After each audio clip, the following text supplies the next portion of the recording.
pessoal, primeiro ano B, primeiro ano C, algumas semanas, né, alguns dias a gente não mantinha esse contato, como a gente estava frequentemente, toda semana, porque vivemos alguns dias de certas indecisões, né, para saber essa questão de retornar, de não retornar. Então, enquanto essa situação não se resolve, né, não se chega a esse consenso que está se decidindo, a gente vai dando continuidade. Lembrando que na próxima semana nós vamos ter eu acredito que a escola já informou a vocês, que é esse momento vai ser uma avaliação diagnóstica, né? Possivelmente muito semelhante com os simulados que a gente já realizamos 2 simulados já, e vocês podem seguir aquela mesma orientação que a gente deu para os simulados, né?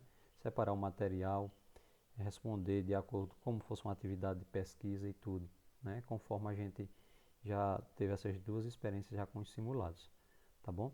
Mas quando tiver mais próximo, que vai ser nessa próxima semana, nós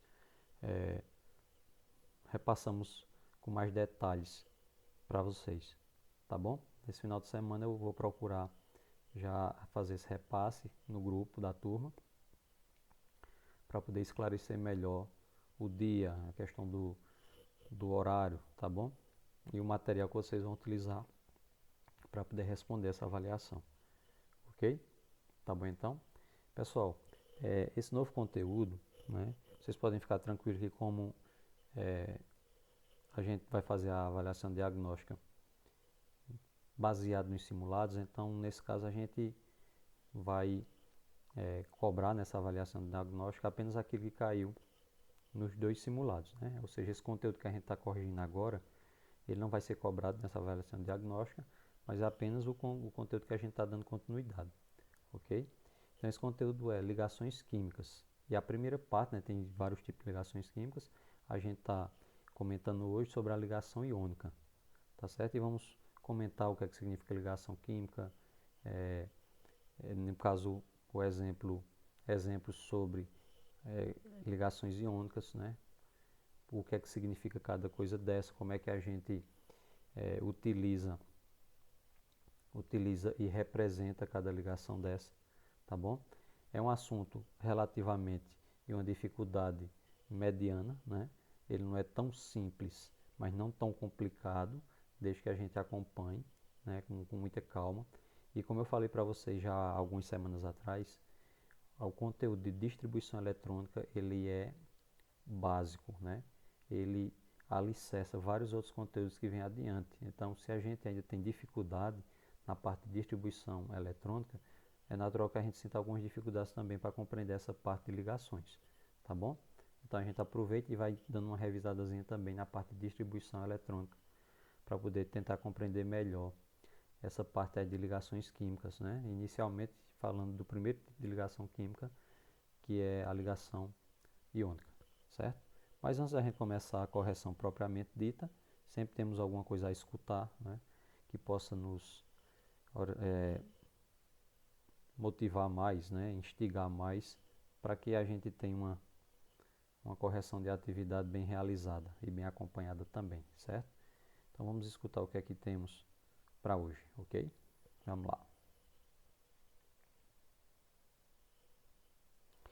Antes da correção a gente tem esse momento de escutar alguma coisa que nos motiva. Hoje a minha homenagem justíssima a cada professor desse mundo. Eu tenho fé e acredito na força do professor. Eu disse assim: um guerreiro sem espada, sem faca, foice ou facão, armados só de amor, segurando um giz na mão. O livro é seu escudo que lhe protege de tudo que possa lhe causar dor. Por isso eu tenho dito que eu tenho fé e acredito na força do professor. A luta por igualdade, a luta contra o racismo, contra o preconceito burro, homofobia, machismo, a luta pelo respeito de quem tem amor no peito, é a luta do educador por um mundo mais bonito. Tenho fé e acredito na força do professor. O professor que é um arquiteto de sonhos, um engenheiro do futuro, um motorista da vida dirigindo no escuro, um plantador de esperança, plantando em cada criança um adulto sonhador. Esse cordel foi escrito porque eu ainda acredito na força do professor. Nesse mundo tão cruel, somente a educação mata a fome da miséria, combate a corrupção. É possível até que mude o sistema de saúde desse povo sofredor. Eu insisto, eu repito, tenho fé e acredito na força do professor. É tanta solidariedade doando o seu saber, tirando da própria mente para outra mente crescer, salvando e guiando vidas por estradas tão compridas, com mais espinho que flor. Em poesia eu recito, tenho fé e acredito na força do professor. Porém não sinta vergonha, não se sinta derrotado. Se o nosso país vai mal, você não é o culpado. Nas potências mundiais são sempre heróis nacionais, e por aqui, sem valor. Mesmo triste, heróis que constroem essa nação. Ah, se fizessem justiça, sem corpo mole ou preguiça, lhe dando o real valor. Eu daria um grande grito, tenho fé e acredito na força do professor, na força de quem é forte, mesmo sendo enfraquecido, por não ser valorizado, por não ser reconhecido, por quem está lá no poder, assistindo padecer, sem ouvir nosso clamor. Ah, se fosse diferente, ah, se até o presidente se curvasse ao professor. Mensagem, né? Mensagem conhecida, mensagem bonita também. Referência a esse dia 15, né? Que de forma simbólica é dedicado ao professor, educador de uma forma geral. É realmente, né? A gente, para que uma sociedade se desenvolva, é prioridade que se invista, é prioridade que se dedique uma atenção muito especial à educação, né? As nações desenvolvidas têm essa característica, né? E claro que não é só o investimento que a gente fala numa questão financeira, mas de um olhar diferenciado e da estrutura de trabalho adequada, né? E eu quero agradecer também a várias mensagens que recebi, né, de alguns alunos das turmas, parabenizando. Fico muito grato e dizer que eu também tenho, assim como o Braulio citou aí, eu acredito bastante, eu aplaudo bastante também a educação, não só na figura do professor, mas de todos os envolvidos que procuram promover um futuro melhor, né, aos estudantes. Que estudar realmente é árduo, mas é necessário para que se conquiste de uma forma bem consistente a, a realização dos sonhos que cada um de vocês tem, né? Então, persistam. A gente está num ano muito difícil, né? Não apenas na educação, mas principalmente na educação. E sabe que muita coisa está sendo desgastada e sacrificada, mas não desistam, persistam, procurem estar sempre aprendendo, né? Para que vocês estão alicerçando a realização de um sonho que certamente, por competência, força de vontade e empenho de cada um, vocês irão conquistar, ok? Pois bem, pessoal, a gente vai começar a correção. E as primeiras questões são questões de definição, né, da videoaula que foi acompanhando a atividade para vocês, mas nesse sentido de para que a gente entenda melhor o que é ligação química, o que é ligação iônica, alguns termos que aparecem nesse conteúdo. E na última questão, que é a nossa, se não me engano, sétima questão, já dá uma olhada prática como é que se executa, né? Como é que se faz uma ligação química, uma ligação entre um elemento e outro, tá bom? Então vamos lá. Nessas primeiras questões de definição, a gente vai explicando melhor o significado conceitual do conteúdo, né? Vamos lá? Primeira, o que se entende por ligação química? Os átomos buscam, ao realizar uma ligação química, estabilizar-se eletronicamente. Ou seja, De uma forma objetiva, quase mais ou menos 120 elementos que a gente tem na tabela, os que têm mais tendência a ser considerados estáveis, completos, que têm dificuldade de se unir a outros elementos, são os gases nobres. São os elementos da última coluna da tabela, né? A última família, a 18ª família da tabela periódica. A ligação química já está dizendo ligar, unir, né? Unir um átomo, um elemento a outro. E eles estabelecem essa ligação justamente para estabilizar-se, né?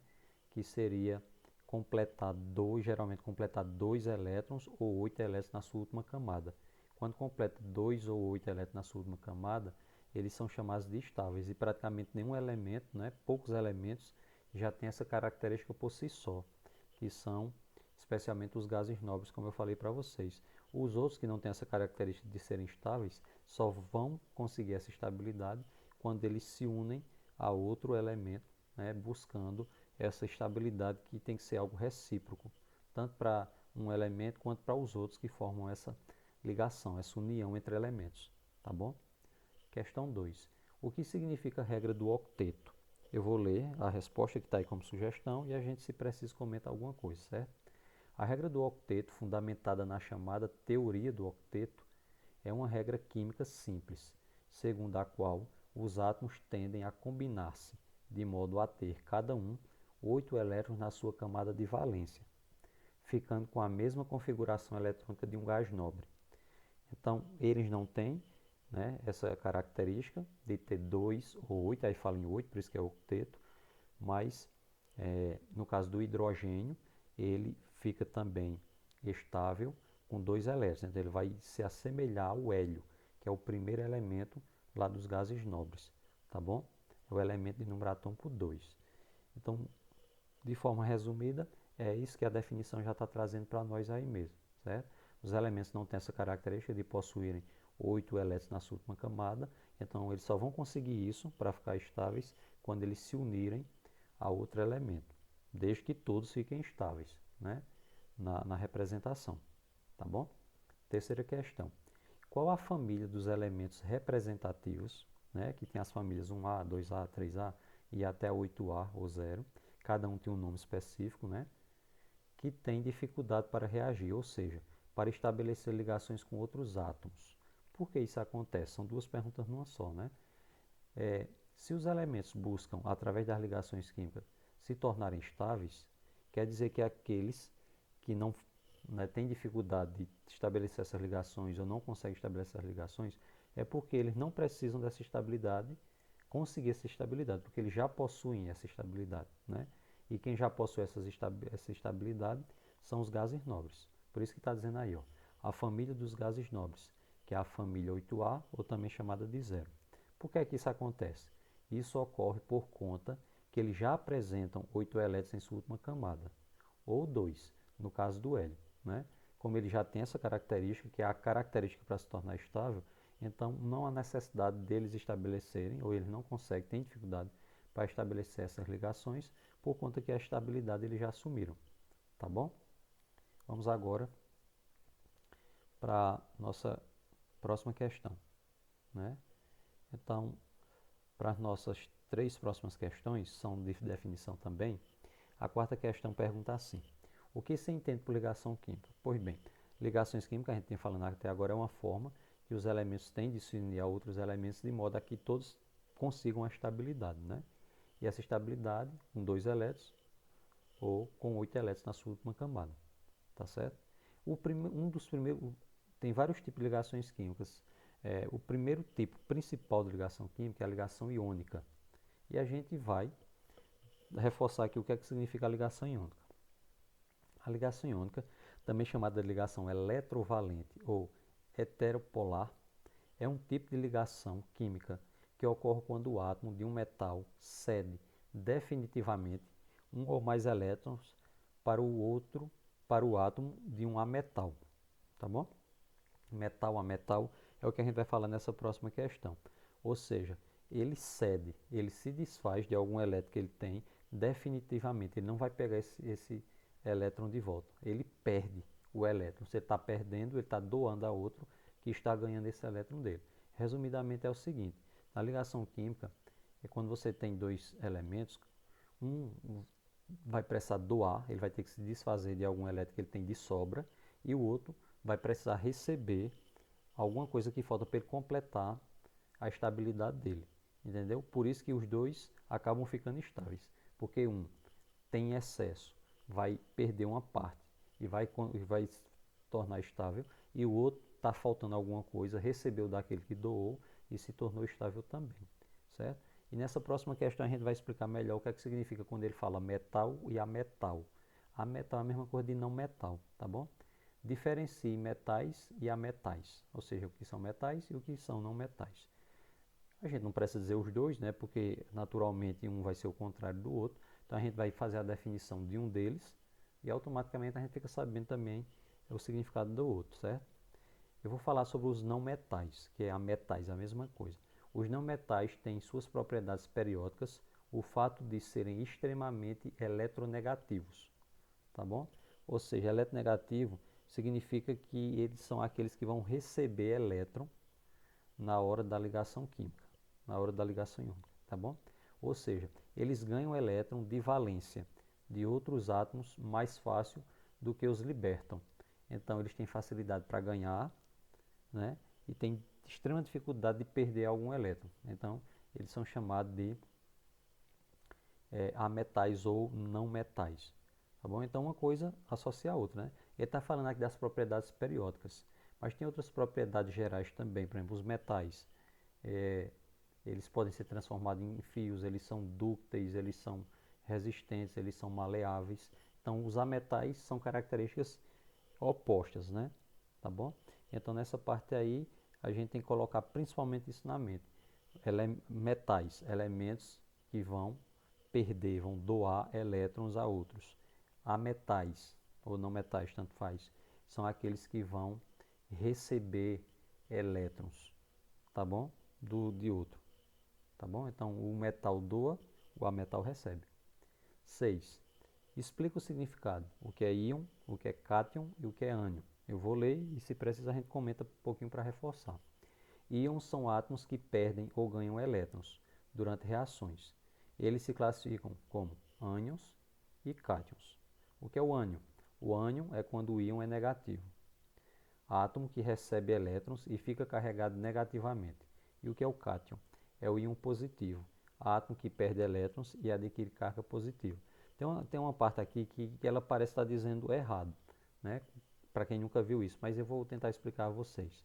Quando ele diz assim, ó, o íon negativo, ele recebe elétrons. Aí você fica pensando, se ele recebeu, ele não aumentou, não é para ficar positivo? É justamente isso, né? Quando ele doa elétron, ele está se desfazendo de algum elétron, né? O que é que acontece? Ele é chamado de metal e ele tem característica de ser um cátion. Ele doou, né? Então ele se torna um íon positivo. E quem recebe, né? Geralmente o não metal, ele fica com um íon negativo, tá certo? Ele recebe, é íon negativo, que é o ânion, e ele doa íon positivo, que é o cátion, certo? Nessa próxima questão, que é a última questão nossa, é a questão de uma dificuldade maior, onde a gente vai tentar entender na prática como é que acontece, né? A gente só está vendo definições, mas como é que acontece essa questão de um elemento doar elétron para o outro, ou receber elétron de outro, como é que isso acontece afinal, né? Então a gente vai treinar, né, dar uma corrigidazinha aqui em quatro letras nessa última questão nossa. E os dois exemplos que foram na videoaula acompanhando a atividade para vocês, a gente colocou elas como exemplo, só para lembrar e fazer uma comparação para poder tentar responder as nossas essa questão 7, né? Então tem uns exemplos já completos respondidos para a gente ir comparando, se baseando por ele, tentar responder, né, as 4 letras dessa sétima questão. Veja, então aqui a gente traz os dois exemplos para vocês. Veja só o que a questão vai pedir. Faça a distribuição eletrônica dos elementos a seguir. A primeira coisa que tem que fazer, tem que distribuir esses elétrons que tem nesses elementos, certo? e estabeleça a ligação iônica. Então ele já está garantindo a você que a ligação que vai acontecer é a iônica. Um vai doar e o outro vai receber. Um é metal e o outro é não metal, tá bom? E estabeleça a ligação entre eles, apresentando a fórmula eletrônica. Aí vocês lembram que lá na videoaula que foi acompanhando a atividade, ele coloca o símbolo do elemento e ao redor ele coloca uns pontinhos, uns sinaizinhos ao redor do símbolo do elemento, né, que representa os elétrons da camada de valência daquele elemento. Ou seja, quantos elétrons aquele elemento tem na sua última camada, aí você coloca ao redor. Lembrando que eles têm a perspectiva de conseguir 8. Eles vão ficar estáveis quando conseguir 8. Quando conseguir 8 é o objetivo deles. Se eles vão estabelecer ligação química, iônica, é porque eles não têm ainda essa estabilidade, eles não têm ainda esses 8 elétrons na última camada, né? Na camada de valência. Eles vão estabelecer a ligação justamente para tentar chegar a essa quantidade, para ficar estáveis, tá certo? E a molecular é você dizer quantos você usa de cada um, porque nem sempre você vai usar só um de cada. Às vezes você precisa usar 2 de um, 3 de outro, 1 de um, 3 do outro, para poder deixar tudo estável. O importante é que, independentemente da quantidade de elementos que você use de um ou de outro, todos os elementos utilizados têm que ficar estáveis. Você não pode estabilizar um e deixar outro incompleto, deixar outro instável, né? Quer dizer, sem os 8 elétrons na sua última camada. Tá certo? Então bora lá. Veja só. Relembrando os exemplos que foram acompanhando a videoaula para vocês. Primeiro, sódio e cloro. O número atômico, que é a mesma coisa de quantidade de elétrons, do sódio, é 11. E do cloro é 17. Então a primeira coisa que eu tenho que fazer é distribuir, né? Aqui os elétrons. Aqui eu estou fazendo a distribuição por subníveis, tá certo? Para ficar mais detalhado. Então, quando eu vou distribuir 11, lá no diagrama de Linus-Pauling, né? Que na parte da letra A vai ter lá para vocês ir utilizando, eu vou distribuir 11. Aí lá no diagrama de Linus-Pauling fica assim: 1s2, 2s2, 2p6 e 3s1. Porque eu vou somando esses números aqui de cima, ó, esses dos expoentes, que representa os elétrons de cada subnível desse. Aí o que é que acontece nesses elétrons aí? Esse número grande representa a camada, o que a gente distribui esse número aqui de cima, tá bom? Então 2, 4, 10, 11, distribui os 11. O cloro, para dar 17. 1s2, 2s2, 2p6, 3s2 e 3p5. Somando os números de cima. 2 e 2, 4, 4 e 6, 10, 10 e 2, 12, 12 e 5, 17. Distribui 17. Pronto, até aí tudo bem, distribuindo em subníveis. Para saber como é que eu vou colocar na representação, eu vou olhar aqui qual a camada mais distante e quantos elétrons eu usei. A camada mais distante foi a terceira camada, e na terceira camada só teve esse subnível, né? Quer dizer que eu só tive um elétron nessa camada. Então aqui no sódio, eu vou colocar no desenho aqui, ó, ali o símbolo do sódio, Na, e só uma representação de um elétron, porque na última camada, a camada mais distante, chamada de valência, apresentou apenas um elétron.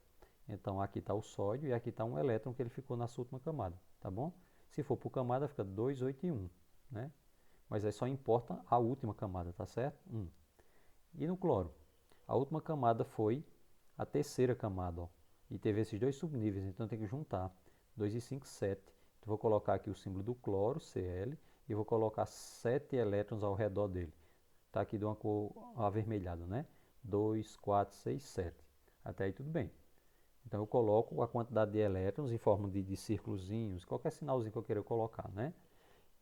E aqui do cloro também. O que é que acontece? Como esse aqui ficou com um elétron só, ele é chamado de metal, porque quando fica com 1, 2 ou 3, ele tem tendência de doar. Como ele precisa completar 8, a gente vai se questionar. É mais próximo, ele está com um só na última camada, é mais fácil ele perder um ou ele conseguir 7 de outro para completar os 8. É mais fácil ele perder um, é mais próximo perder um do que puxar 7 de outro. Então ele quer se desfazer desse 1 que ele está, né? Então o que é que acontece? Se ele se desfaz desse 1 que ele está, ele é metal.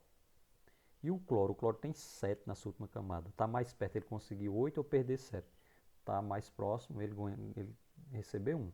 eles vão se entender justamente por isso. Um está querendo perder um e o outro está querendo receber um, então vai unir o útil ao agradável aí, né? Então veja só, pessoal, o que é que acontece. Ah, mas se perder, como é que ele vai ficar estável e tal? Então, não ficou 2, 8 e 1 nas camadas? Se ele está perdendo esse 1 definitivamente, como a gente viu, né, em algumas questões atrás de definição, ele está perdendo esse 1 definitivamente, então esse 1 desaparece. Ó. Se esse 1 deixa de existir, as camadas ficam 2 e 8, ou seja, a última camada fica com 8, e é a estabilidade. Se esse aqui tem 2, 8 e 7, e está recebendo mais 1, né, então esse 7 vai passar a ser 8, vai ficar 2, 8 e 8, a última camada também com 8. Ambos os elementos conseguiram ficar com 8 elétrons na sua última camada. Esse perdeu 1, desapareceu esse 1 que tem, a sua última camada ficou sendo essa e é 8. Esse ganhou 1, era 7, como ficou 8, sua última camada também é 8. Tá certo? Então, isso aqui é a fórmula eletrônica, é quando você coloca ao redor do símbolo do elemento quantos elétrons ele tem na última camada. E a setinha da esquerda para a direita está dizendo quem está doando e quem está recebendo, né? De onde a setinha sai é quem está doando e onde a setinha chega é quem está recebendo. Tá certo? E a fórmula molecular seria o quê? Você dizer quantos usou de cada. Mas antes disso, a gente faz assim, pessoal. Esse sinalzinho de mais é para quando o elemento está doando, viu? Quando ele está doando. Então, aqui, Na mais. Podia ser 2 mais, 3 mais. Aqui é 1 mais. Por quê? Porque está doando 1. O sódio está doando 1, então coloca o sinalzinho de mais. 1 é subtendido, não precisa colocar não. Então, o sinalzinho de mais. O cloro está recebendo 1, então fica menos. Entendeu? Então, aqui é cátion e aqui é ânion. Então, quem está doando fica mais. Quem está recebendo fica menos. Como eu só precisei usar 1 de cada, a fórmula molecular vai ficar NaCl. 1 de cada. Né? 1 de cada. Também não tem nenhum problema aí não. Olha esse exemplo 2 aqui. Ó. Ele tem alumínio e tem oxigênio. O alumínio é 13. Então, eu vou distribuir 13. Aí está aqui distribuído. Ó, 2, 4, 10, 12, 13.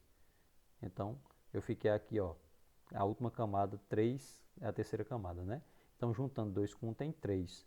A alumínio é da família 3A, certo? Ele tem 3. Ele tem 3. Então, 3 ele doa, né? 1, 2 e 3 doa. 5, 6 e 7 recebe, tá bom? Oxigênio, 2, 4 e 4, 8, né? A sua última camada é a segunda camada, que tem 2 com mais 4, 6. O alumínio tem 3 para doar e o oxigênio está com 6, tá tem que receber 2. Se eu usar um de cada, não vai dar certo, porque um está querendo perder 3, precisa perder 3. E o outro está precisando receber 2 para completar 8. Não pode, né? O alumínio que tem 3 sobrando doar para o oxigênio usar 2 e ficar 1 de sobra, não. Porque aí vai ficar elemento com elétron de sobra, não pode, todos têm que ficar estáveis. Como é que eu vou fazer então? Não é obrigado você usar um de cada. Você vai fazendo por partes, por exemplo. Coloca o alumínio aqui, ó. O alumínio não tem 3 elétrons, então eu coloco ao redor dele aqui, ó, 3 pontinhos, né? 3 esses círculozinhos vermelhos aqui que representam os elétrons que ele tem na camada de valência. Então eu coloquei 3, certo? O oxigênio tem 6, ó, 2 e 4, 6, tem 6, precisa de 2. Então desses 3 que o alumínio tem, eu levo 2 para o oxigênio. Beleza, esse oxigênio aqui ficou com 8, que ele tinha 6 e pegou mais 2 desse alumínio, ó, então ficou com 8, deu certo. Só que tem que lembrar que esse alumínio aqui tinha 3 para doar, quer dizer que tem um de sobra ainda. Aí eu vou e faço outro oxigênio.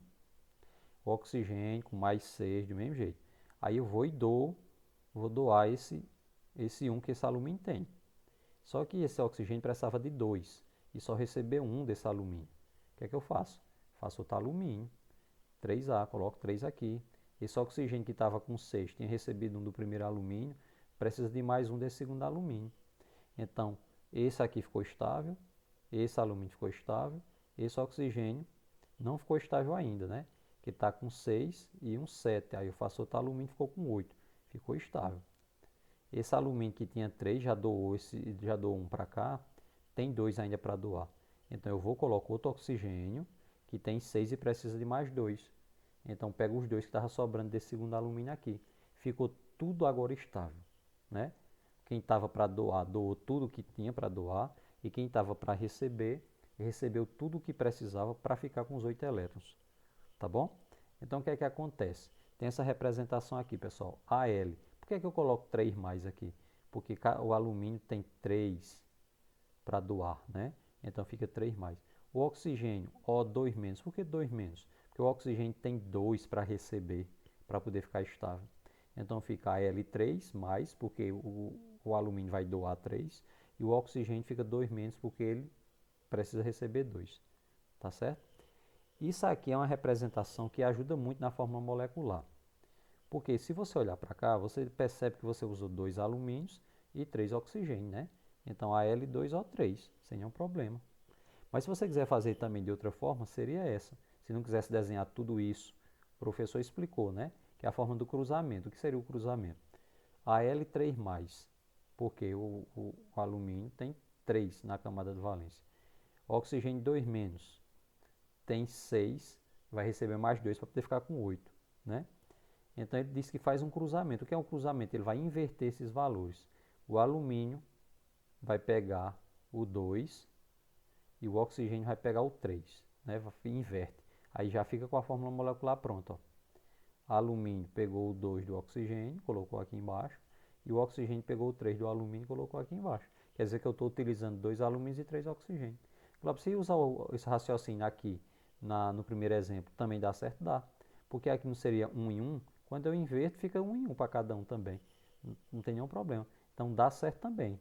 Certo? Se você não quiser fazer essa representação com mais e menos, você já pode passar direto para cá. Ok? Foi mais detalhado para poder ver se a gente compreende de forma mais rápida também agora as letras da sétima questão, né? Vamos lá. Vamos para as letras da sétima questão. Pessoal, diagramazinho aqui disponível para a gente dar uma olhadinha em tudo. As duas primeiras letras. Letra A. Primeiro passo, distribuir, né? Então eu tenho magnésio aqui em enxofre. Então vamos distribuir o magnésio em enxofre. Vou distribuir 12. Então 12 vai ficar 1s2, 2s2, 2p6 e 3s2. Tá certo? Vou distribuir enxofre, 16. O diagrama aqui, ó. Tá bom? Para quem está com dificuldade, a gente vai sempre distribuir pegando a setinha de cima para baixo. Acabou uma seta, vai para outra, vai para outra. Somando sempre esse númerozinho aqui de cima. Tá bom? Esses é que são os elétrons. Então a gente tem 16. 1s2, 2s2, 2p6, 3s2 e 3p4. Vamos olhar aqui, né? O magnésio, para saber se ele vai doar ou receber, eu faço o quê? Eu dou uma olhada aqui. A última camada é a terceira e ele tem 2 elétrons. Então magnésio tem 2 elétrons, ele vai doar, né? Ele é metal. Enxofre, a última camada foi a terceira, ó. Então junta 2 com 4 dá 6. O que é que acontece? O magnésio tem 2 elétrons. Então o magnésio coloca dois círculos aqui para dizer que ele tem 2 elétrons, né? E o enxofre, na última camada tem 2 com 4, 6. Coloquei 6 círculos aqui ao redor para dizer que ele está com 6. Veja, quem está com 2 vai doar, né? Porque doa 1, 2 e 3. Quem está com 6 vai receber. Veja o que é que vai acontecer de interessante. Um tem 2 sobrando, precisa doar. O outro está precisando de 2 para se completar. Então vai dar certinho aqui, né? Esse que tem 2 de sobra vai doar para o outro que está faltando 2. As setinhas estão mostrando quem está doando e quem está recebendo. Como é que eu represento isso? Na fórmula molecular. O magnésio tem 2 para doar, né? Então fica 2 mais. O enxofre está recebendo 2. Então fica 2 menos. Se eu fizer aquela forma cruzada, o que é que vai acontecer?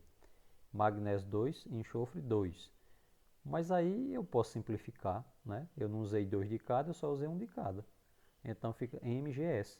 Quer dizer, eu utilizei 1 de magnésio e 1 de enxofre. E tudo ficou estável. Porque magnésio tinha sobra de 2 e o enxofre estava faltando exatamente 2 para poder ficar completo. Então um cedeu o que o outro estava precisando, a quantidade certinha. Tá bom? Letra B. Galho e oxigênio. Galho 31, oxigênio 8. Então vamos distribuir 31 aqui usando o diagrama de Pauli, certo? Sempre seguindo as setinhas de cima para baixo. Eu tenho 2, né? 1s2, 2s2, 2p6, 3s2, 3p6, 4s2, 3d10 e 4p1. Então eu tenho 1, 2, 2, 4, 10, 12, 18, 20, 30, 31. Se é 31, qual é a camada mais distante? Foi do galho, foi a quarta camada, né? Ó? Quarta camada, usou 2 aqui, com mais um aqui, 3. Então o galho é da família 3A. Eu coloco aqui 3 pontinhos para dizer que o galho tem na sua última camada 3 elétrons, certo? E o oxigênio? O oxigênio a gente fez aí um dos exemplos, não foi? Então já está aqui, ó, 8, aí 2, 4 e 4, 8. A última camada do oxigênio é essa segunda, que eu tenho 2 com 4, 6. Então veja, o galho tem 3 para doar e o oxigênio tem 6, quer dizer que precisa receber 2. Situação quase idêntica que a gente fez anteriormente com o alumínio, né? Então o galho tem 3 aqui para doar e esse oxigênio aqui precisa receber 2. Então desses 3 do primeiro átomo de galho aqui, então vai 2 para esse oxigênio. Pronto, completou esse oxigênio, né? Só que esse átomo de galho aqui ainda está com sobrando. Então eu vou colocar outro oxigênio com 6, recebendo mais um desse primeiro átomo de galho aqui, esse oxigênio fica com 7. Ainda não completou. Vamos colocar outro átomo de galho, com mais 3, né? Então, esse oxigênio que estava com 6, ao ter pego mais um do primeiro átomo de galho, ficou com 7. E esse segundo átomo de galho aqui está transferindo mais um para ele. Então, esse segundo oxigênio também ficou completo com 8. Né? E por fim, colocar outro átomo de oxigênio para ver se vai dar certo. Ele está com 6, precisa receber mais 2. Ó. Os 2 que estavam sobrando do segundo átomo de galho aqui vieram para esse terceiro oxigênio. Ficou tudo completo, porque quem precisava perdeu os elétrons que estavam aqui de sobra, e quem precisava recebeu o necessário para completar os 8. Tá bom? Então o que é que a gente coloca? Por que galho Ga3+? Porque o galho ele doa 3 elétrons cada átomo, né? Então fica 3 mais. O oxigênio fica 2 menos, porque cada oxigênio precisa receber 2 elétrons, por isso que fica negativo. Quem doa positivo, quem recebe negativo. Então eu tenho galho 3 mais, oxigênio 2 menos. Fazendo aquele formato, a gente já viu aqui na representação eletrônica que tem 2 elementos de galho e tem 3 de oxigênio. Mas se a gente não quiser olhar por aqui, por essa formaçãozinha aqui, dá para fazer aquele cruzamento que a gente falou, né? O galho vai pegar o 2 do oxigênio, Ga2, e o oxigênio vai pegar o 3 do galho. Vai ficar 3. Então, fazendo esse cruzamento, fica Ga2O3. Ok? Olhando passo a passo direitinho, não fica tão complexo, né? E vamos para as nossas duas últimas letras. Dá uma olhadinha aí, ó.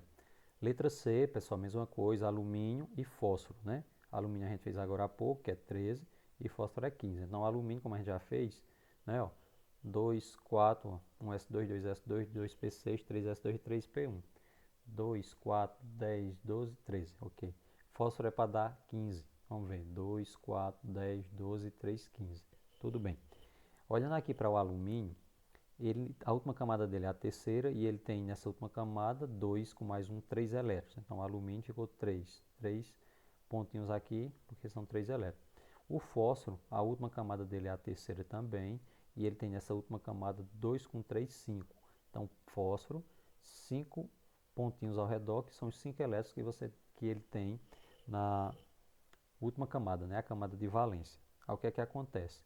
Veja, o alumínio estava precisando perder 3. O fósforo que estava com 5 estava precisando receber, não, o alumínio estava precisando doar 3 e o fósforo estava com 5, precisava de mais 3 para completar 8. Então deu certinho aqui, né, a negociação. O alumínio tinha 3 para se desfazer e o fósforo estava precisando receber 3 para ficar com 8 e ficar estável também. Então transferiu para lá, já deu certo. Por que alumínio 3+? Porque ele tem 3 elétrons e ele vai doar, né? Ele é metal. Por que fósforo 3-? Que ele estava precisando receber 3, como ele recebe, fica negativo, certo? Quando os expoentes são iguais aqui, você conferindo aqui, ó, então não precisa trazer para cá, para a fórmula molecular. Alumínio, isso aqui é um L, viu pessoal? Um L minúsculo, é porque está aparecendo com I, né? Mas é um L. Então alumínio e fósforo. Aí só precisa um de cada, né? Porque esses expoentes são iguais, então você pode cancelar e ficar aqui sem nenhum expoente, tá? Sem nenhum númerozinho na parte de baixo. E a letra D é cálcio e bromo. O cálcio é 20 e o bromo é 35. Então, distribuindo aqui no cálcio, ó, fica com esse formato, um S2, 2S2, 2P6, 3S2, 3p6 e 4s2. Né? A última camada é a quarta camada e só tem 2 elétrons. Então aqui do cálcio, 2 elétrons, né? 2 elétrons que tem na sua última camada. O bromo tem toda a distribuição aqui e a gente olha que a camada mais distante que foi utilizada foi a quarta camada. E nessa quarta camada, o que é que acontece? A gente tem 2 aqui, com mais 5 aqui. 2 da quarta camada, nesse subnível, com mais 5 desse outro subnível. 2 e 5 dá 7. Então o bromo vai ficar com 7 elétrons, né? 7 círculos ao seu redor, representações ao seu redor. Então tem bromo, coloquei 7 pontinhos aqui ao redor do bromo, que representa os elétrons da sua camada de valência, a última camada. E o bromo tem 7 também, ó. Tá vendo? Por que eu coloquei 2 bromos? Veja só, o cálcio não estava com 2, então ele tem que se desfazer dos 2. Esse bromo aqui estava com 7. Eu não posso colocar esses 2 desse cálcio para cá, porque senão esse bromo vai ficar com 9. E para ser estável tem que ser 8, né? Então ele não pega os 2, mas ele pega um só. Pegou um, esse bromo ficou estável. Mas esse cálcio ainda está com 1. Ele tinha 2, aí doou para o primeiro bromo. Então o que é que eu faço? Coloco outro átomo de bromo, com 7 também. E esse outro átomo de bromo vai receber o segundo elétron que estava sobrando aqui do cálcio. Ficou tudo certinho. O cálcio precisava se desfazer de 2, se desfez. E o bromo precisava receber 1. Aí eu coloquei 2 bromos, cada bromo recebeu 1. Cada um deles ficou com 8, ficou tudo completo, né? Como é que fica aqui a fórmula molecular? Cálcio, 2+, porque ele doou 2 elétrons. E bromo, menos ou menos 1, né? Porque cada bromo recebeu 1. Como recebeu, fica negativo. Não precisa colocar 1, que é subtendido. Então eu tenho Ca2+ e Br menos 1. Fazendo o cruzamento, o 1, que é do bromo, vem para o cálcio, e o 2, que é do cálcio, vem para o bromo. Então fica CaBr2, ou seja, a fórmula molecular é um átomo de cálcio e 2 de bromo, ok? Espero que vocês tenham entendido. Qualquer coisa pode voltar a ver novamente. Se as dúvidas persistirem, entre em contato para que a gente procure explicar da melhor maneira possível, para que vocês possam compreender, certo, pessoal? Mas antes de encerrar, nós temos o nosso desafio. O desafio é o seguinte: está dizendo que muitos vão errar, mas não é o caso de vocês, né? Onde é que tem 2, 7, 2 zeros? Aí tem as alternativas, você diz qual delas é a correta e, de preferência, explica por que você chegou a essa conclusão. Não é fácil, entenderam? Pronto, isso aí, pessoal. Não tem muito segredo. É você olhar o enunciado aqui direitinho, viu? E dizer qual dessas alternativas é a correta de acordo com o enunciado. Tá bom? Espero que vocês tenham compreendido. Qualquer coisa estou à disposição, viu? E a gente vai se comunicando para os avisos que forem necessários. Ok? Fiquem com Deus e até a próxima.